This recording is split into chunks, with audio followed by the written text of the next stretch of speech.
करू प्रशासन केମିତି अवगत करेबो और संगठन को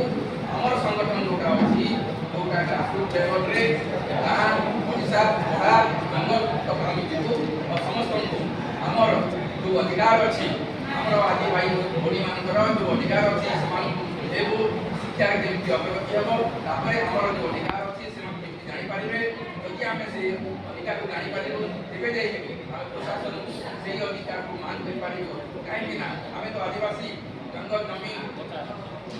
समस्त दल चिंता कर हम खाली अधिकार अछि कहूछु किंतु से अधिकार हमको मिली नहीं पर्यंत जेମିତି से सब जिनिस को हमें पाई पारिबा तो बिना शिक्षा रे हेबो नहीं जेते भी हमर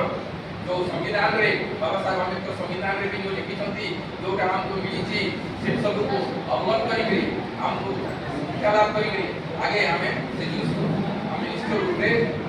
हमें आगे बढ़िबा और हमर आदिवासी समाज के आगे बढ़िबो से सब देखि हमको चेष्टा करेंगे और मु एबे जो सभापति को मते चयनित करे बहुत बहुत धन्यवाद। ठीक है सर प्रथम आप परिचय देबे सेटा हम क्लिक पेड को व्यवस्था छै प्रथम आप एवं केउ संबोधन करे हम संबोध गठन छै सेटा परिचय प्रथम कहबे माने मु के रिटायर आईएएस अधिकारी के 15 वर्ष मु रिटायर और हमर जो आदिवासी महासंघ रे जॉइन करा परे मते गुटे गुरु दायित्व दिया हला